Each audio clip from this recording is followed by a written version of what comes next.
Hi everyone, this is Dr. Kencliffe with your ER Lecture 1 recap. For the next 15 minutes or so, I'm going to take you through some of the main points we discussed on Friday afternoon and keep you up to speed with educational research. Little recap to help you make your way through our week 1 material.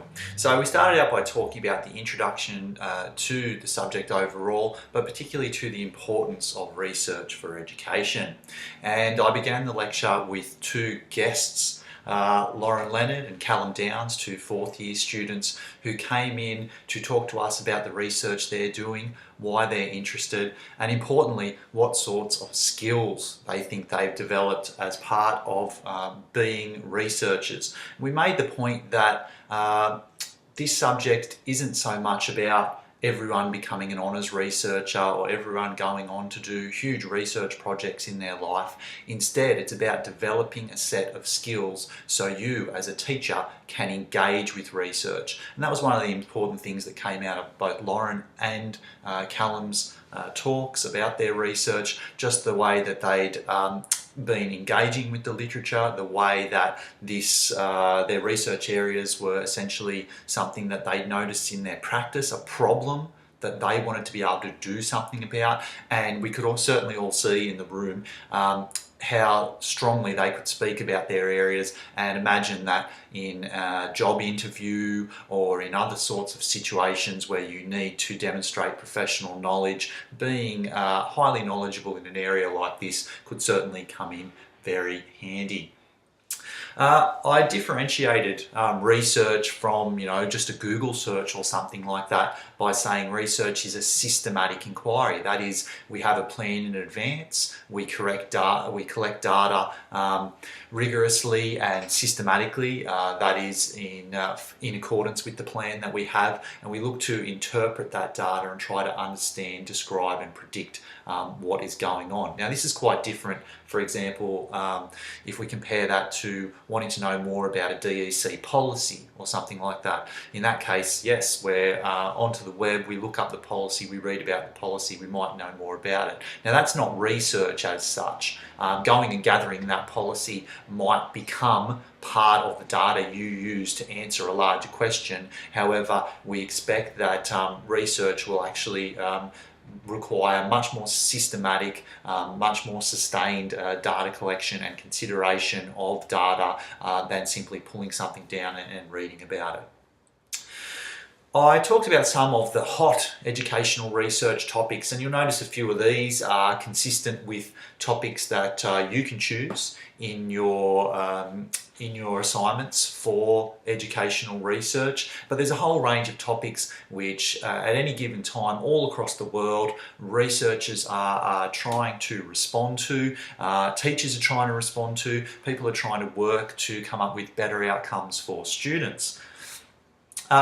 I talked about some of the varied benefits of research. So why are we sitting here? Why do people put money into educational research? Why would teachers want to put their time into it? One of the things we talked about was the idea that research advances knowledge, and we used the example of cyberbullying. Through research in cyberbullying, we've come to learn much more about the prevalence of cyberbullying, and that in turn has helped us to educate teachers and advance their knowledge about who might be affected, how they might be affected, where they might be affected, as well as design policies for schools and more broadly policies for safe internet use for young people overall across the country.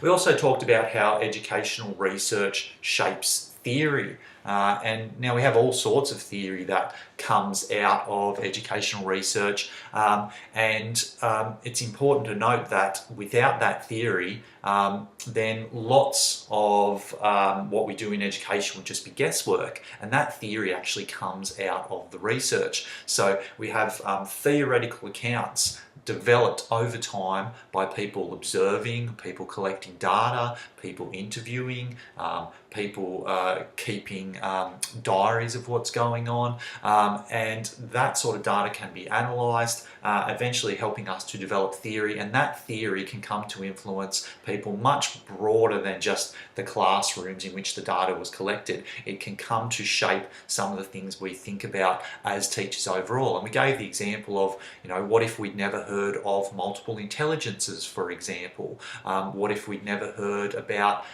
learning styles? These things have had a big impact on how we do teaching, a big impact on many teachers' philosophies of teaching and how they want students to engage with content, with each other in their classrooms. We also talked about educational research enhancing and advancing practice, and there's lots of examples in technology in particular, but overall research helps educators to consider new ideas and to think about how these might apply to different settings. It can also suggest improvements for practice, and this helps us become more effective educators. Policy. Research also informs policy, and we have lots of examples of this, but one of the ones that we talked about in the lecture was the idea that research has informed a whole lot of policy around physical activity guidelines for young people, and these guidelines in turn help to shape schools' ideas about physical activity. They certainly help to shape parents' ideas and public policy around parenting, public policy around screen time. So research helps to offer results that policy makers can use to weigh different perspectives, and they can also use to consider how best to inform people in the field. We also saw that educational research is particularly important to teachers because it's part of the professional expectations that go along with you as a lifelong learner in education these days. And we pointed to BOSTES. So for example, in the BOSTES material, teachers are expected to demonstrate research-based knowledge of the pedagogies of the content or disciplines being taught and explore educational ideas and issues through research. These are two standards that you're expected to meet even as a beginning teacher. So the importance of research has been acknowledged by these professional teaching standards, and the idea being that research is something that can help you in your professional practice. We also talked about the importance of research for you. There's lots of benefits that could go beyond this single subject, we hope anyway. Obviously research skills are important for this subject in particular. The research skills that you start developing around literature in the first assignment will feed into the second and third assignment. So those skills and the material that you're gathering and the way you're going about it actually helps you scaffold towards those latter tasks.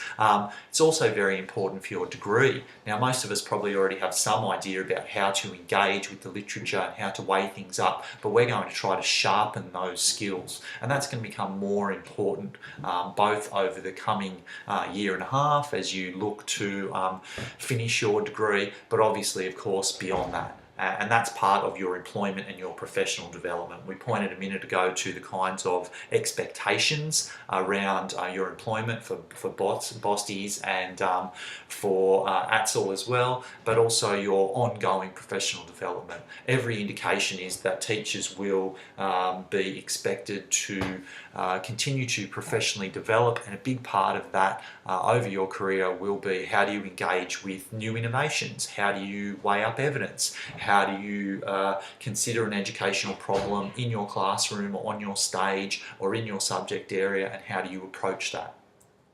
I imagine many of you have tuned into this recap because you want to know something more about the first assignment. So I'll go through these slides much the way I did in the first lecture to try to help you out. Our first assessment is a visual map. A visual map is essentially a kind of formalised mind map. It has some very specific things on it though, and so I'll talk to you about those. So in your visual map, you're expected to reflect on some of the experiences that you've had and select an educational research topic that you think is going to work for you. We have some standard topics here which have proven to be great topics over the last couple of years, and they really seem to interest a lot of people. So have a look at those, and also bear in mind that if you negotiate with your tutor, you might be able to come up with a topic outside of these, but you do need to check with your tutor about those ones. You need to find recent and relevant research articles. This is really one of the really important aspects of this visual map. Essentially, it's a kind of visual literature review. And one of the ways that we go about a literature review, as I'll talk about in the week 2 lecture, is to look at the literature in the field and try to pull together the most important stuff. So here we're expecting a minimum of 7 published journal articles that report on research, and at least 4 of these have to be primary sources, and we want you to be looking to identify what understandings research has contributed to this area of investigation, the area that you're looking at. Now, a primary source is essentially the original research, so it's really important that we have quite a bit of original research here, and we'll talk to you a bit about how you can identify the original research, the primary articles, as we move into week 2 of our subject. So a tip: our week 2 tutes are in the computer labs, and we're going to teach you a little bit about how to use or better use the databases. So if you're someone whose database experience is a little bit minimal, or you're still getting to grips with even how to use aspects of the library catalogue, we're going to help polish up some of these areas in our week 2 tutorials on Friday. So from the journal articles that you collect, from these journal articles that are reporting on research in your area, you need to develop a visual map of the literature related to your selected topic, including what we know and what we do not yet know. And a big part of this is identifying the key pockets of research. So for example, if your central topic is cyberbullying, one of your pockets of research might be cyberbullying via social media. Now, pockets are a bit interesting because people try to guess in advance what the pockets are. That's not quite how the pockets work. The pockets actually come from pulling together your literature, looking across that literature and trying to work out, how could I group these things? What would be 3 or 4 or 5 or 6 areas that I could group these things into, which kind of point a reader to a big sub area of cyberbullying research. What's a big sub area? What's another big sub area? I had a great question at the end of the lecture on Friday afternoon about how many pockets should we have. Look, there's no specific number on pockets.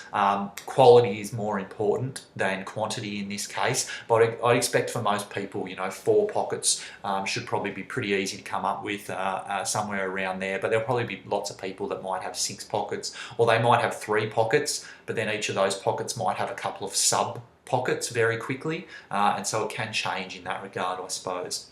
In terms of putting together your visual map, I'm recommending Poplet. It's free, it's available on the web, and it's available from a whole lot of devices, so chase that one up and see what you think. Poplet is actually the tool that I'm using in the how-to video, so if you've watched the how-to video, you'll see that I've used Poplet in there. Once you've started putting together your pockets, you then want to be thinking obviously about your findings. Now, findings are really important areas that we map based on what we found in our research articles.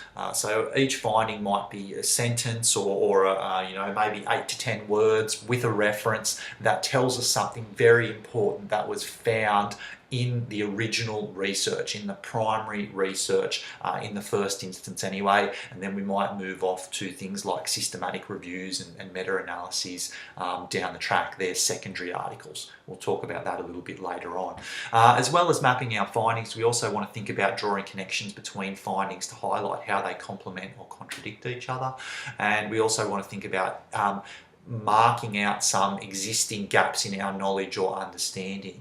So for example, in cyberbullying, one of the areas that we don't know much about is the long-term negative impacts of cyberbullying, and that's because cyberbullying research hasn't really been around long enough for anyone to do a really good job of mapping those long-term impacts. There'll be similar gaps, similar areas where the research is not highly developed in your area of interest, and it's important that you mark those out for us. One of the reasons that that's important is because you actually might return to one of those areas for your third assignment in this subject for your proposal. A tip, there are mind map examples, the marking rubric, and a how-to video on the Moodle page. So we recommend that you get on there, have a look at the Moodle page. I showed the how-to video in the lecture, and I recommended that everyone get a hold of that. It only goes for a little bit under 4 minutes, so you can watch it a few times, and certainly it starts off assuming that you've already chosen your topic. So a good idea to have a good think about your topic. We'd really like to see most people having a pretty good idea about their topic before they come to week 2 tutorials. We summed up by talking about what were some of the really important things that we might get out of educational research in terms of teachers, and obviously improved knowledge in a particular area is a big one, and that's one of the things that you might be able to really capitalize on here. One of my favorite things about this subject is that it's very rare, in my opinion, in a university subject that you actually get to choose something that you're going to look at for the duration of the semester. Very rarely do you get to look at a topic that is of interest to you. So if one of those standard topics interests you, that's great. If not, as I said, perhaps talk to your tutor about whether you have a topic that might work for you. And then right at the end of the class, I popped up the computer labs for week 2. So if you're wondering where you need to go for our week 2 educational research computer labs, here you go. Okay, that's the end of our recap. Hopefully that's been helpful for you. I'm sure the echo recordings will be back up for week 2, but if this is something that's useful, let me know either via email or tell me in person, and I'll see if I can't make these recaps up each week for people. All right, great to see you all, and I hope I'll see you this week as well. Bye.